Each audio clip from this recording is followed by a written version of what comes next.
Alors dans cette vidéo, on va faire la nomenclature binaire des composés qui ont seulement deux sortes d'atomes.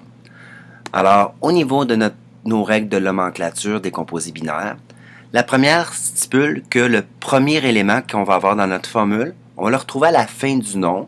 En fait, on va lire à l'envers et on ne modifiera pas son nom, donc Al va rester aluminium. Pour ce qui est du deuxième élément dans notre formule moléculaire, exemple, ici j'ai du soufre, on va la retrouver au début de notre nom, de notre nomenclature, et on va souvent mettre le suffixe ur. Dans le cas du soufre, exemple, ça va être sulfure. Qui fait que vous devez quand même connaître ici les 10 éléments suivants avec leur suffixe. Maintenant, j'ai mis en jaune 5 éléments dont il y a une modification qui peut être légère ou grande. Exemple, azote, on ne dit pas azoture, mais bien nitrure. Carbone, on ne dit pas carbonure, mais bien carbure. Pensez à carburant. Hydrogène, donc, on ne dit pas hydrogénure, mais bien hydrure. Soufre, on ne dit pas soufrure, mais bien sulfure. Et oxygène, lui, est complètement différent. On ne dit pas oxygénure, on dit oxyde. Donc, vous devez maîtriser. Pour les 5 autres, c'est assez simple. Donc, chlore, on va mettre simplement chlorure. Ça implique aussi qu'on va devoir donner le nombre d'atomes dans notre composé. Alors ici, vous avez les préfixes aussi à connaître. Il y en a 12. La plupart, vous les connaissez. Di, tri, tétra, péta, hexa. Probablement que vous les connaissez de vos mathématiques. Exemple, un tétraède, un pentagone, un hexagone. 7 étant moins connu. Octa, ben, pensez à la règle de l'octet qu'on a déjà vue.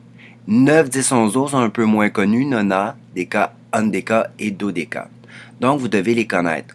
Le mono, il est particulier. On peut ne pas le mettre dans notre formule. C'est seulement pour les composés qui ont plusieurs types de formules. Exemple, monoxyde de carbone, c'est CO. Mais il existe aussi du dioxyde de carbone, donc les deux mêmes atomes, mais un composé avec un nombre différent d'atomes. Important, pour les éléments qui ont une seule sorte d'atome, exemple O2, on ne mettra pas de préfixe comme oxyde, mais on va mettre simplement le préfixe numéral, puis on ne modifie pas le nom. Donc, O2, c'est dioxygène et non dioxyde. Alors, par exemple, si on a Al2SO3, on commence à l'envers. Donc, on va nommer ici notre chiffre, tri. Ensuite, on va nommer l'atome tout de suite à sa gauche, en nous ajoutant le suffixe ur. Ensuite, on nomme l'autre chiffre, si on en a un, de di, et on ne modifie pas le dernier élément, dialuminium. Exemple suivant, SO2, on va commencer par nommer notre 2, di. Ensuite, on nomme l'élément oxyde. Et finalement, le dernier, on ne change pas son nom, de soufre. CH4, on nomme le 4, tétra. Le H avec le suffixe ur, c'est hydrure. Et finalement, on ne modifie pas de carbone.